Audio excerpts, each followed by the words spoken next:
All right, welcome back. Episode 15 of the Young Old Heads podcast. Episode 15. Wow.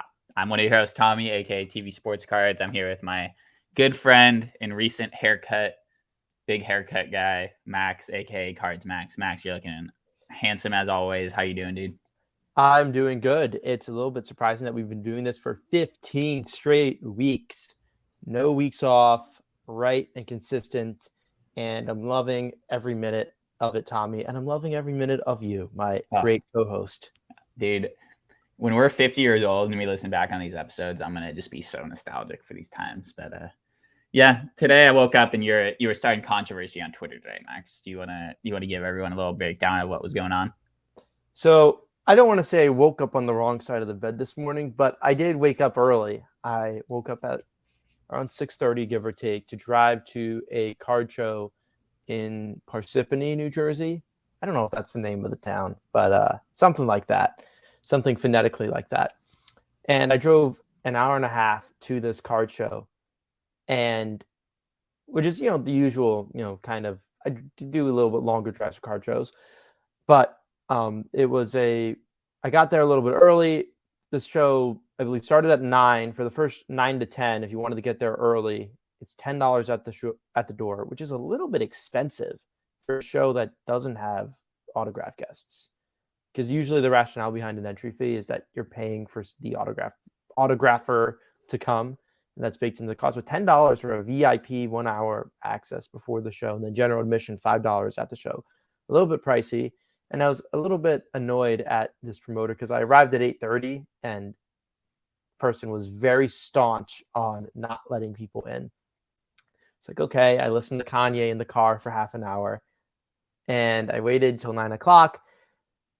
It really wasn't a very enticing show. I've been consistent gone to shows in, North Carolina. I've sprinkled a few Florida shows in. I go to a lot of New York, New Jersey shows.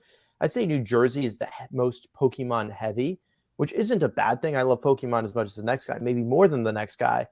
But the Pokemon people usually are not competitive with comps and try to be more of a store. But anyway, that's just my morning. Anyway, I did my rounds. I had one or two buys, not much. On my way out, it was the same promoter. I'm just because I see that this promoter has a table of their own, and I'm like, oh, how much is this Dominguez? And she's like, last at 850, and she's kind of like paused, and I'm like, okay, so what's your price? And she's like 850.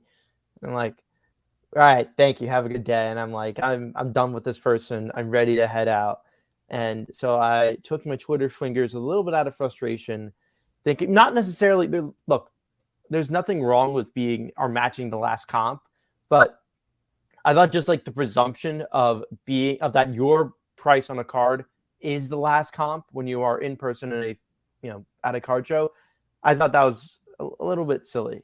And I was using the analogy when I was, using my Twitter fingers this morning, that card shows are in a way a flea market. There's a lot of people that have their entire business or their entire collecting experience be buy in person, flip online, because you have a lot more people online, and online is inherently going to be more competitive.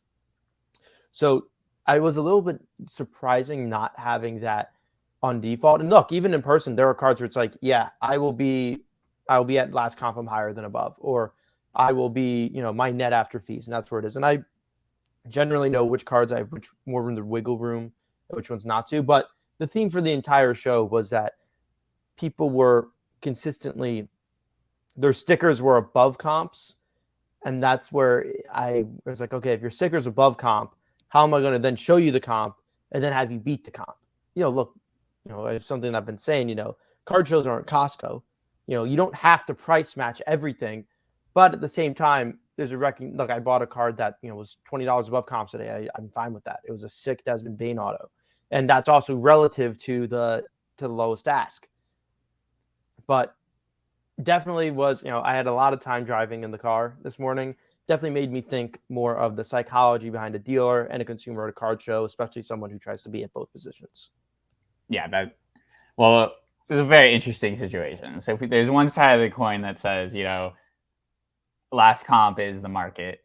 There's the other side that says that you're more on where it's like you're trying to make money on something. You're not going to make money on something if you're paying at the last comp. But also the person who has the card is like, well, that's the market.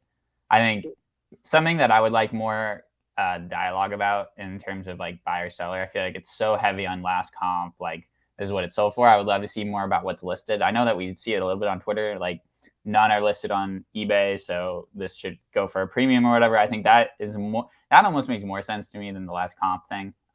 I have an anecdote. Yeah, let's hear it. So at the National, I've been shopping this Bobby Witt Sapphire first Bowman Chrome for a while. I got it in a deal of 2 cards or whatever. And PSA 9s generally go for about $80, and lowest raw listed was about 80 as well, give or take. And when I was at the National, I was at trade night, or at one of the trade nights, there was an eBay auction that ended at 62. And then there was another eBay auction that ended at like 35 plus shipping. And there's this adorable little 10-year-old boy who's like, I can match the 40. The last comp did 40. I can do 40. I'm like, my little man, comps are consistently doing 70 on bins. You should be bidding up those auctions. And I go into happenstance of 2 nights later, my eBay listing for my Bobby Witt gets bought for $85 on eBay. So there's a moment of where, sure, you do have auctions, and most of the time auctions do represent the current feelings and dynamic of the market, but you also has to isolate them and recognize, is this the legitimate market value of the item, or is this a fluke? And that's part of the beauty of the subjectivity and the negotiation sales aspect of selling a card. The subjectivity of auctions is so real. Like auctions are so volatile on eBay, especially on eBay with like what time they end at and who's doing it and what the title is and what the picture looks like. Like there's so many different factors that go into an auction price versus the buy it now price. I think there needs to be way more education on that in general. Like Yes. people really don't get. I think there's an acceptance of fact on the number on a sold on an eBay. Like this is the price, this is what it's worth. It's like no, that's not at all. Like maybe 90% of the market that's interested in that card didn't even see that auction existed, and so because of that, that person got extremely lucky, and that's dope. Like I buy a lot of PC stuff on auction because it usually goes for less. Like there's this one dude on eBay right now. He's actually has the most Klay Thompson cards on TCDB. He has like over 1,200 of them. So I have his eBay seller search saved, and he put up a ton of Klay Thompson auctions, like 100 auctions on Klay Thompson cards. So I'm like, fuck, this is sick. This is gonna be like my chance to get a lot of cards that I usually wouldn't be able to find. But I also know that like a lot of these cards never even exist. So maybe people are searching for them or like have save searches for some of these, and maybe the auctions might go for more than maybe it would go on a buy it now or whatever. But you're more into the flipping, you're buying and selling more than I am. You're selling more than I am. So you deal with like the last comp idea a lot. And I'm more into like what's listed versus what the last comp, because if I can't find a card and I can't like buy it somewhere else, then, the person kind of has more of a monopoly on the price. But for you, it's like this auction ended at a really unfortunate time for this card for you. And like, it went way lower than it probably has a market value for. So figuring out how to negotiate around those prices and auctions is interesting. Like Max, you do put up a lot of cards for auction on eBay, right?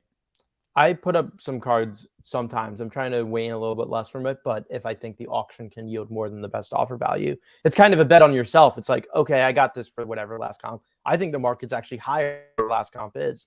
Sure, I'll auction it. I think it's more of a dichotomy between higher end, or not even higher end, but more flipper centric cards over cards that are more for collecting. And I definitely dabble in both. Do not shortchange me. My One of my cards that I talked about a lot during episodes 1 through 5 was my Jordan Nwora Horizontal National Treasures RPA, which I had a Gixon sniped loaded up at 1 a.m. New Year's Eve, and the auction was based out of Australia. I won it, and a few times when I tried shopping the card, people did not care about the context of the auction. They just cared about the number that it ended at, even though it was a very obscure listing time location. There are definitely some logistical instances like that. But on the other hand, a very, just an example, I had a Manny Machado 2016 Topps Gold out of 2016, just a flagship gold parallel. And I think last comps were like $5. And I threw mine, there were none on eBay. I threw mine up for $9.99. and it took a week or two, but it got binned. That's where that's going into someone's binder, or someone who likes Machado and wants a full flagship gold run or whatever it may be. The last comp doesn't matter because not only are there none listed, or maybe there's one at like $30, which no one would have paid, but sure, you paid double last comp, you paid $10 instead of $5, but that isn't relevant in a card of that context.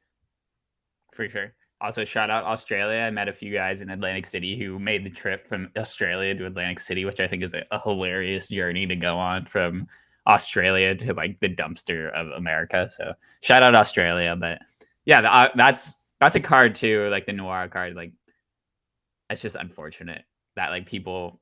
Well, you see the upside, but other people just see the numbers, and that's not really a card people are necessarily piecing. It's probably more of an investment card, so that last comp matters a lot more. Do you have any other thoughts on like what your strategies are with auctions? What cards have you had luck with on auctions in general? And vice versa, like ones that you've taken L's on auctions. I know that Kalenic maybe. Although it was shilled at the time, obviously not by me. My CJ Abrams first Bowman blue auto ended at a whole $2,000. Then right before he was called up in mid-April. Obviously that wasn't paid, but that when a prospect is being called up or similarly traded, like in Juan Soto, McKenzie, or CJ Abrams, Robert Hassel, auctioning is a good time in order to capture the news. But if I'm auctioning my Keston Hiura SSP rookie card auto, when there's maybe 5 whole people that collect him, an auction would not be wise, and I'd want to hold out for that person who wants it for their collection, paying what I think is the market value. Yeah. Well, I think that's a good synopsis on your strategy with auctions versus buy it nows and stuff. I think that's something we can definitely dive into more in the future at some point, because as the marketplaces become more decentralized, I think, with the different players that are into it, especially like these live auction sites where who knows really what these cards are going for in these random one-off live auctions and my slabs and whatever. And I know you have a lot of thoughts on Golden, which I don't know if we've really even talked about. You want to say something real quick about what your feelings on Golden and why sometimes cards end a lot lower on Golden than other places? I am a lover of everyone and every auction Yeah, site. we're not hating on Golden. I'm just No. saying there certain cards do sell for less on Golden than maybe they would on And, eBay, and and look, that's real. it's all context. When I am looking at auctions, bringing these back to eBay, I will look at things that are poorly titled or poor photography. I have no ill will or comment or any malice to DC Sports 87, but they cannot take a photo to save their life. And I will always, in my opinion, get items for below what I think is their market value, because their backdrop is just columns of plastic slabs that the card is leaning on, and it doesn't really capture the beauty or the aesthetic of the card. Similarly, when looking at PWCC or Alt is known to kind of have their auctions end low to their market value. That's a general opinion. PWCC to an extent too, because you have a lot of people that are flipping or whatever. But if you do, on the converse, for PWCC's weekly auctions, if you have a isolated, interesting card that doesn't come to market often, I see this a lot with some of Mike Trout's SSPs, that gets a whole 7 days of eyes on it from a very large base. So that's a kid situation where it does take advantage. Golden specifically, since we mentioned them, they are a more high-end auction site. And when you have lower 4-figure cards on that platform, and they are 2,000th or 2,500th in priority, they are susceptible to ending low. I feel like what you're suggesting. One of the cards I picked up at the National, which I am so excited, which I'm very happy to own, is Bryce Harper's super or short print autograph from 2012 Topps Series 2. There's about 30 or 40 graded in the entire PSA population, which is about the 10th of the not auto version. And when I was price comping this in order to get it, I thought I got it at a very good price since I knew what the non-autos went for. I saw there was a single BGS 9 comp that sold for, I believe, $1,100. And I'm like, wow, this is a really interesting sale, huh? I looked at Alt's sales tool, and it showed a listing from Golden 6 weeks earlier of a BGS 9 that ended at, I believe, $240. which for one of the most Steal of a lifetime, steal of a $240. lifetime. Jesus. And the same cert number, it was the exact same card. The guy flipped it for $800 profit at 5x in 6 weeks, just to show just how jarring and different the Golden's ability to realize the price was relative to just having it on an eBay best offer. And we can argue iconic, most meaningful, whatever, but that is what Bryce Harper is one of the most hyped prospects in 2012. That was a very sought after and chased card. You rarely even see the non-auto surface. So for the auto to surface and then do that poorly at auction, I mean, it's definitely, I mean, given that it was flipped in 6 weeks for $1,000, it is definitely a $1,000 card at minimum. And for it to end at a higher end auction house for $240, also with no lot description of the actual item, which I think is very funny. It was like lot number 2,540 or something like that. But there is definitely opportunities if you have the coin to look at, Golden or alt, and then I guess PWCC. And then if you're like me, DC Sports 87, because I think that they have a lot of bargains to go with your gut on cards that you think are undervalued, and don't be afraid to throw a bid, because worst that happens is it doesn't go through and you are outbid. But if you don't throw a bid at a price that you would kick yourself if you didn't win at that price and it goes for under. This is really good information here, Max, because there's a lot of different marketplaces now, a lot of different auction houses, and understanding like where certain auction houses fall short on what cards they're selling, like Golden cards that are under 1,000 or like at 1,500 and below. Those cards aren't really being bought by the people that are on Golden the most. And for me personally, like I never even have thought of going on Golden and checking out their auctions because I just assume they're too rich for me. But in reality, a lot of these cards that are in that like 1,500 and lower range can be found there, and they can be found for freaking good prices because there's very good value. Yeah, very, very fucking good value. And there's other auction houses where like a $500 card gets a lot of good eyes, like the Trout SSP example from like PWCC. Like if you put a card like that on PWCC, that's people who are looking to buy cards in that range are looking at PWCC auctions. So they see a card like that, they're like, oh shit, I'm gonna bid this up, or like I want to get this card, I'm gonna bid out it. These people are probably not really looking at Golden that much. And like a colleague I work with, Matt, he does that a lot. He's on PWCC a lot, but I don't really see him on Golden. And it's like, all right, yeah, because Golden's advertising that they just sold a card for whatever $7.2 million. It's like, all right, well, I have 0.001% of that money. I'm not gonna be able to buy one of those cards. But like that Harper, fuck, I would have bought that for $250. That would have been sick, and that's a sick card. And I'm hyped that you got it, at a good price. But the sales history on that makes it really hard for you to move that potentially, because you're like, oh, well, look at this comp, it's so low. But it's like taking into account all these different factors into a price is always something that we talk about. And that's, I think, a good takeaway from this discussion on marketplaces is like understanding the price is one thing. Understanding the other factors that impact that price is a whole another thing. That is a little dance that I feel like everyone's constantly playing in the hobby, especially is like buying and selling. Absolutely. And in the more flipper environment, if for alt auctions, some people will just tell you to kick rocks. I know I kind of will if it's for a more lower end item, because both the buyer and seller both recognize that the alt auction ending is not indicative of the true value. And I would say the same thing similarly in regards to DC Sports 87, or if you showed me a poorly listed eBay item and you're pointing to that and saying that's market value. Some cases I'll disagree, but other times it's like, okay, yeah, that's a legitimate auction and I'll factor that into this negotiation.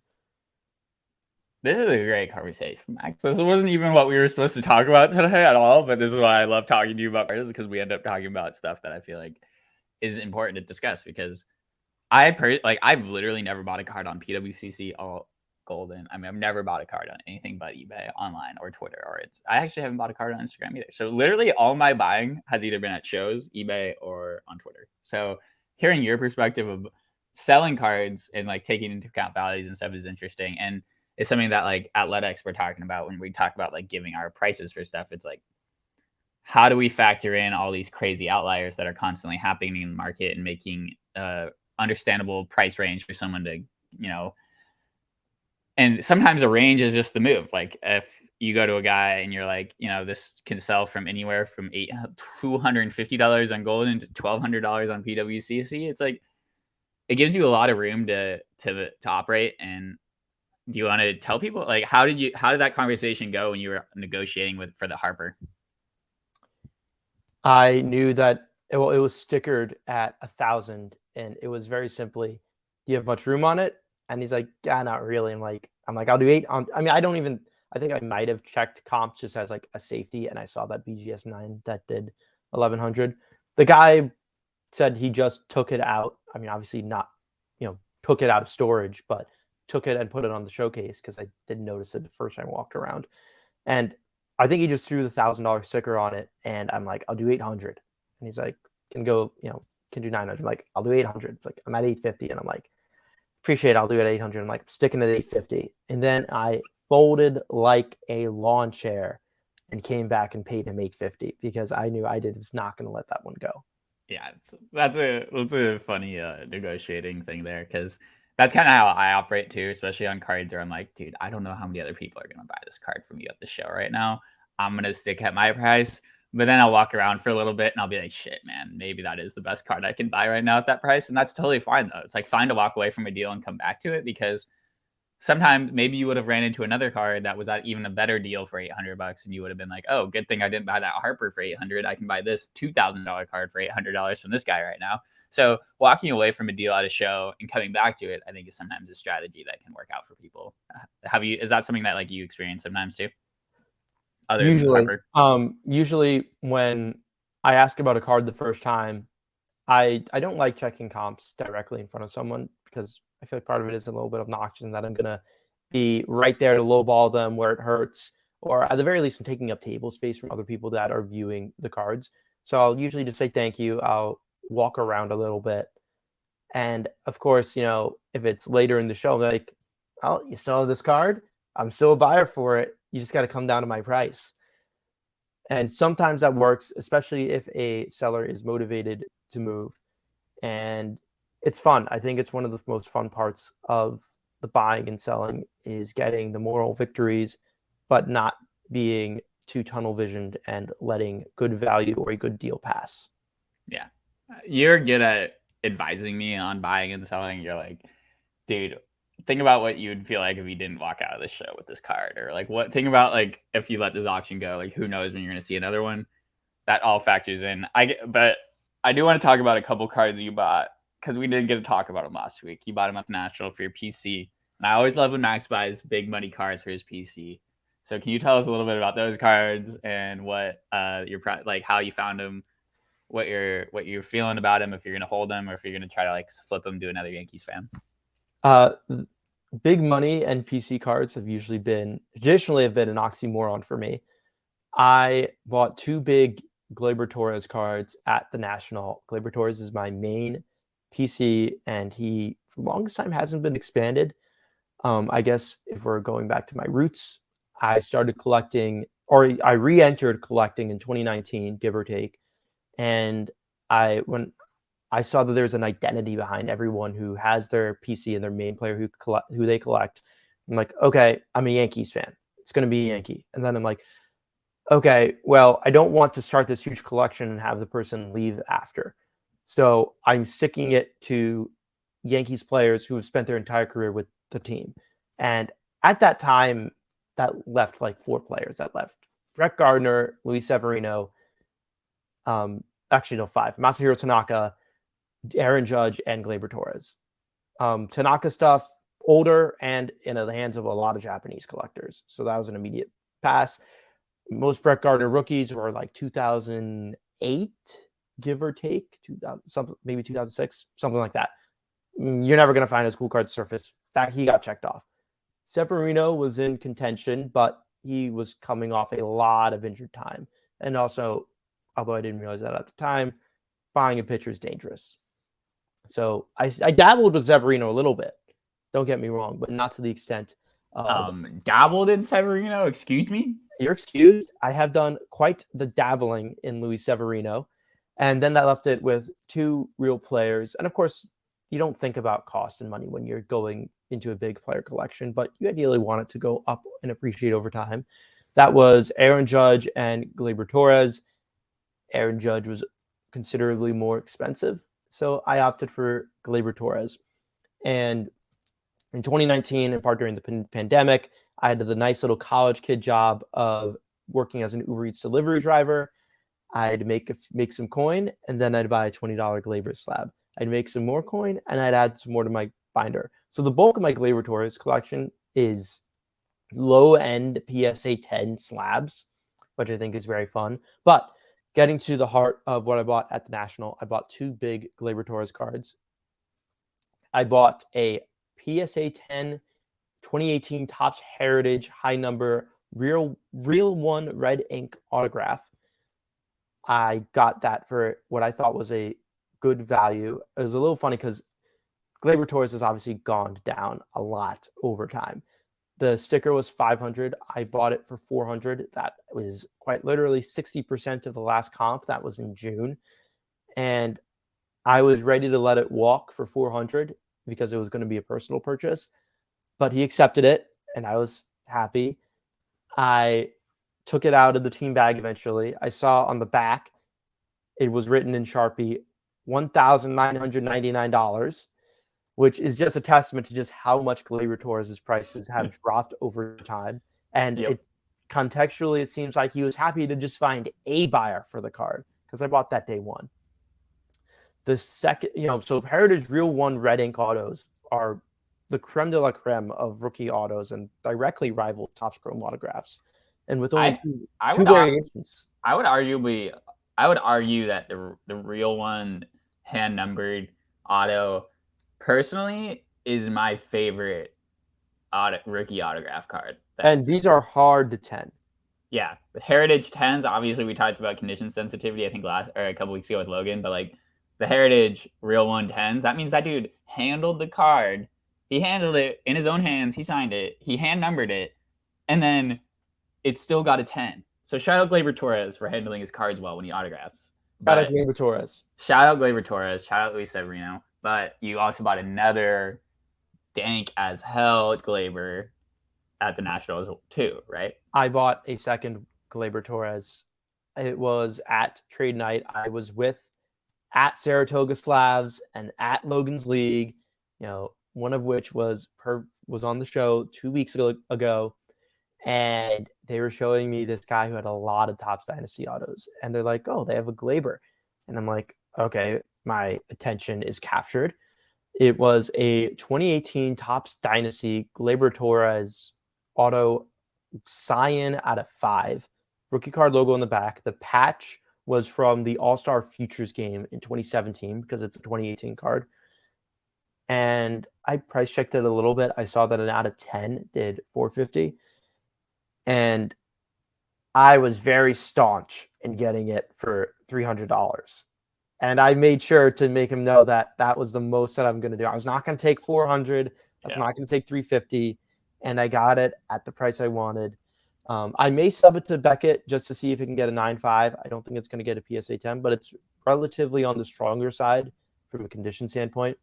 And I don't know. These are two cards that I know it's a tirade that everyone has said a lot, but they're cards that I did not think that I would be able to get when I started this little collection and side piece.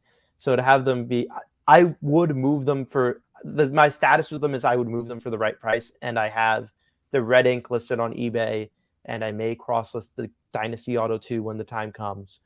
But because, if you are able to capture something at its peak, that means you can just use more money to buy another personal purchase or to build the war chest or whatever it may be. So, but in the meantime, I'm in no rush to move them. And if I do move them, they'll be at the biggest possible margin they can be.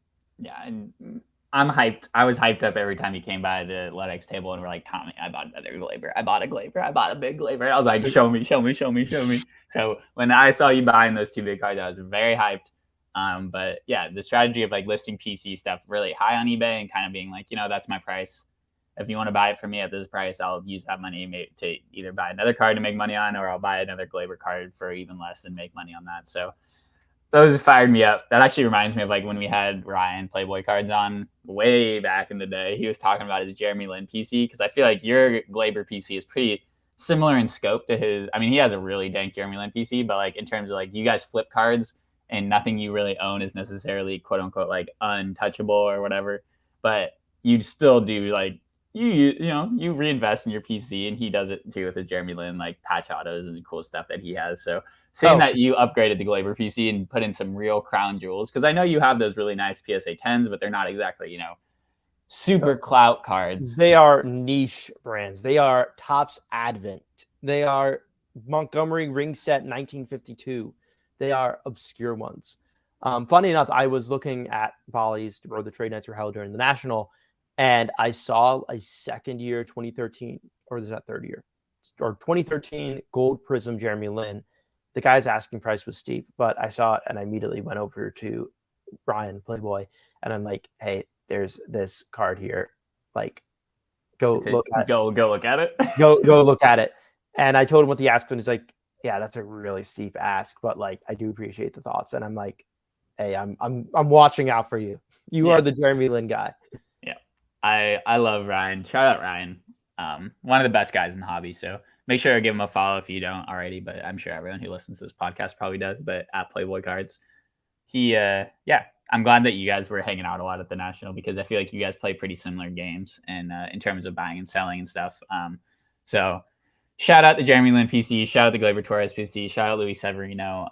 I am always hyped whenever Max makes a PC purchase, because he is buying so much, buying and selling back and forth, and trying to time the market. So seeing a good deal on a PC card always gets me fired up for you, Max. Where do you have those displayed? Do you have those up in your room right now? Right now, my display situation is in flux, but right now on my desk, I have my Glaber Torres Heritage Red Ink and my Mike Trout US 175 PSA 8 Gold out of 2011. I saw a surprising amount of these up for sale at the National. There were like 5 of these that I saw, and it was not a card that I otherwise thought to see many of. People are scared of Trout right now. It's making me think I might need to buy a gold cup or two, a nice one. I really want a gold 2013 Mike Trout, Topps #1 in the set. So if I can find one of those in the next few weeks, I'm gonna try to snatch one up. But is there a specific variant? No, I'm saying gold. I want the gold out of 2013. Oh, the gold out of 2013. That's what I want for. I don't think for we've Trout. ever dissected in depth your Gold Cup PC. Like, Not a ton. Explain the rationale and the intent behind it. All right, so when I started getting back into card, well, growing up, I thought the gold cups were just cool. I just was like, this is kind of a cool addition to the card. Like, what's up with this? My dad also thought it was cool. I had a few vintage cards from my dad's growing up days, and one of them was a Bobby Bonds, I think 1969 card, which had like the old school gold cup. And I was like, oh shit. So these have been around for a while. And I was like, oh, okay, this is kind of cool. Like rookie cards logos are kind of changing every once in a while. So it was seeing like a consistent Topps thing over time. And I had a lot of them because I opened up a lot of flagship growing up, a lot of opening day. So I was like, when I started getting back into collecting, I was like, oh, cool. Like I have a lot of these. They're all scattered. I had all my cards sorted by team. So I was like, oh, I have all these cards that have this gold cup on them. Maybe I'll just throw them all in the same binder, and that'll be kind of a cool thing to flip through. So I did that, and I was like, oh, I unofficially PC gold cups. I started trading for some of them every once in a while. I picked up some nice vintage ones, like a Joe Morgan. I don't know, I have a bunch of random vintage ones. I think I have Andre Dawson, some of that stuff. And so I was like, oh, this is a cool binder. I started like started like posted a video of it one day, and people like really thought it was cool. So I was like, all right, maybe this is going to be more of a thing. I also had a lot of rookie cards though. So I was like, well, I also want flagship rookies and like whatever. That's what everyone seems to want. So rookie cards should be what I spend my money on. I bought a lot of those like kind of flagship rookies of guys. I also had a lot of them pulled from growing up, but then it's really started once we kind of started talking like early this year, like January. I was like, all right, this binder is pretty sweet, and I have a lot of these rookie cards, but I honestly really need to focus just on the gold cups. I think I can get really good deals. I bought an Emerald Shimmer Trout 2013 gold cup for like $30 on eBay. And I was like, holy shit. Like if I can get these parallels, these really cool parallels of cards, that I really like, I should just do that. Like I was in a consolidation mood. I was like, dang, I'm collecting too much stuff. I need to like consolidate a little bit. So I kind of switched my entire philosophy on baseball collecting to just gold cups. Unless a guy doesn't have a gold cup and I really like him, like I have a Kershaw rookie update 08 and he doesn't have a gold cup in 09. So it's like, all right, I'm not going to sell that. because Kershaw is an all-time legend, and even as a Giants fan, I appreciate him as like an important player in baseball history. So I'm gonna keep that one. But like if I theoretically like I have a Tatis rookie like flagship, I sold like my Soto flagship rookie because I was like I just want to buy. I'd rather spend that money on a Gold Cup parallel or variation of some sort. So that kind of started my journey on really trying to buy nice ones. And something that I prioritize is like gold parallels. So I bought like a Joe Mauer gold parallel, Andrew McCutchen gold parallel, gold cup, like all these guys that I loved growing up. I'm just like, I'm going to buy their gold cup parallels because that's what I love. I have a Dontrell Willis gold refractor 2004, which is a fire card. And yeah, that's kind of my philosophy on it is like, if I can buy a cool flagship parallel or a cool gold cup parallel of a guy that I really love, that's what I want to buy. That's like my number one thing that I'd want to own. Like with my Posey collection, I have a lot of nice Posey rookie cards, but I have been open that I would trade those for a Hope Diamond Gold Cup Posey because I have, I think, 10 variations of the Posey Gold Cup, and I did Hope Diamond is like the holy grail of those. So if I could ever, I would trade my rookie card Posies for the flagship for the Hope Diamond Gold Cup. And that's just in terms of my hierarchy of PCs, the Gold Cups is kind of number one for baseball. That's my philosophy. I don't even really remember what we started talking about here, but That Trout, is the Trout Gold.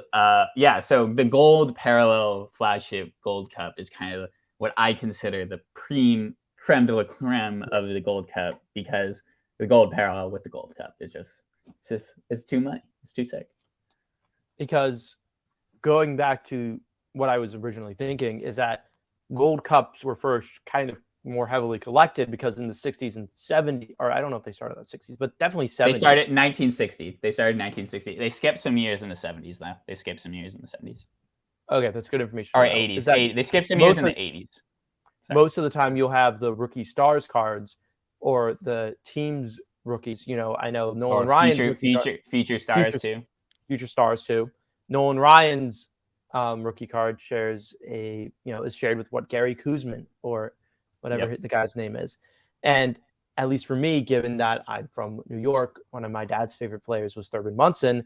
I know that in 1970, Thurman Munson shares a rookie card, but the 1971 rookie, and of course, the bigger thing is the second year card is the first time the player has a card of just himself and is And not shared it's the with same another. thing for like Larry Bird and Magic Johnson too, because they share their rookie cards. So it's a similar thing in basketball for that Yeah. for those guys. Is that only in that isolated year, or do rookies usually start cards?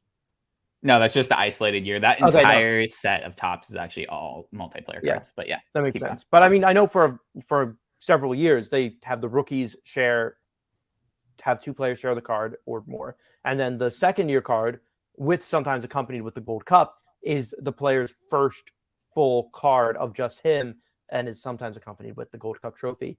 One of the coolest homages that I think Topps has ever done is that 2020 Topps Heritage is of the mimics the 1971 design, and Gary Sanchez's card mimics the slide that Thurman Munson has in his 1971 card, his rookie cup card. The 71 Thurman Munson is an iconic Gold Cup card that I actually still don't have. So I don't that's either. I need to buy one of those because I mean that's the thing right now is like I'm not buying a ton of cards like that because I know I'll be able to find those in the future, and I don't think that that card is necessarily going to like go crazy and whatever. But I'll pick one up eventually for the binder because it is such an iconic card. But yeah, I'm not gonna get into this right now, but I know you've been getting into dual autos and like dual player cards, so we're gonna talk about that next week, I think. But yeah, I love the history of Gold Cups. Getting I love getting the parallels that like represent a year of flagship that like we talked about in our iconic parallel episode where we talked about like one-offs parallels that we really love. I love getting those for like Gold Cup guys from those years. So like 2011, I have a full binder page of Diamond Anniversary Gold Cups from that year because that's like one of my favorite parallels. And I know that like flipping through that binder, that's just a piece of history of tops that I love, and I want to have that represented in my binder. So like I would love to add some like other cool parallels throughout the years, but in general, I prioritize the gold parallels above everything, mainly because those go back the farthest. I have a few black parallel ones. Like I would love to pick up some more of those because I think, we talked about the continuity with that. I love, but Max, this has been one of my favorite episodes ever. I'm gonna cut us off while we're hot. Do you have anything else?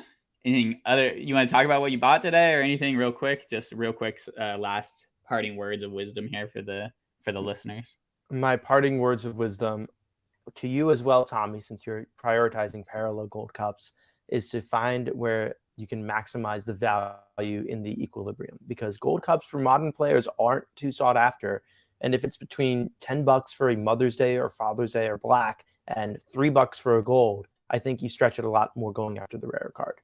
Yeah, for sure. I shout out to. I mean, we talk about Alex all the Yeah, I time on know. here, but he has that Tatis gold or the black parallel Tatis Gold Cup, and I just really want that card because it's so fucking sick. But I'm gonna hang off because I do have like five. Okay, last I have thing. five, like so many variations of the Tatis Gold Last Cup. thing. Yes. Thoughts on image variation gold cups? I love them. I hate with all the hate in all my heart and all my body when they leave the Gold Cup off the variation. They sometimes do that for super short prints. But you saw, I bought that like the Shohei Ichiro Topps Chrome variation Gold Cup. That was one of my favorite pickups from the National because I love Shohei. I love Ichiro. I have the gold parallel Ichiro from '02. That's like one of my favorite, one of the crown jewels in my Gold Cup PC. And being able to pick up the Shohei one, I was super hyped about. I have a bunch of the horizontal 2020 ones with like Tatis, Pete Alonso, and Eloy. I think are the three ones I have. Those ones I really love. I would love to pick up more Soto. I think he has one Gold Cup variation that I really want. I forget what it looks like though right now. Is it the shit? Is it the sliding one? Like sliding on the like on the tarp, like the water one? Like is that a rookie card? I know Soto has the sunglasses with the cup. Yeah, that's what I want a Soto variation cup. I I love photo variations. Like I have almost the complete run of Giants ones like throughout the whole years. So I will once again say, don't forget opening day. Two of my favorite cards in my obscure, more juvenile Glaber Torres collection are PSA 10s of the 2019 image variation, which is in a warm-up jersey and has the gold cup, and the 2019 opening day short print, which is him cheering and clapping in the dugout and high-fiving with the gold cup. I do not have any opening day photo variation gold cups, but that's something I'm looking to pick up. Shout out Glaber Torres for also having a gold cup. I do have his gold parallel 2019 Topps card in my binder, so shout out Glaber Torres again. But we're gonna end on the hot note there. I recently made a Instagram page for the podcast, so me and Max will both be posting on there a little bit. We'll be posting clips from the show and maybe some other like relevant pictures and cards that we talk about on the podcast. We'll be posting there. So follow at Young Old Heads Podcast on Instagram to keep in the loop, and we'll be doing other stuff with that account just to keep the content going. Also, make sure to subscribe to our YouTube because our YouTube is also another place that we will be sharing some more like PC videos and stuff and looping in content that is relevant to the podcast. But we also ordered stickers. So if you are a listener of the podcast and you would like me to send you a sticker, please let me know. You can hit us up either on our Instagram for the podcast or hit me up or me and Max up on our own private or our own personal card accounts at TV Sports Cards on Twitter, at TV.sportscards on Instagram. Max is at CardsMax on Instagram and Twitter. We're really excited about them. We've been doing this for 16 episodes, technically counting the last episode, but we're really trying to, the audio quality was good today. We're going to get microphones that are going to make it even better. We're going to make I think hats are going to be my first apparel design that we're going to do. And so I found someone where we can make those pretty easily. So the brand is strong. I love our logo. Shout out Charles. We're going to make sure we do some more stuff with that because it is a very cool looking logo. I don't know, Max. This was just a fun conversation. I'm glad, I'm glad every week when we talk, and I'm glad that we are grinding, and I really appreciate everyone who's been listening to the podcast. Do you have anything else you want to say? 15 weeks will soon be 15 years. 15 years. And next year we will be on one of those stages that no one watches at the National. And yeah, big things are coming. Big things are happening. Big things have happened. And yeah, shout out you, Max. Thanks for grinding along with me along this journey. You're welcome. Peace out.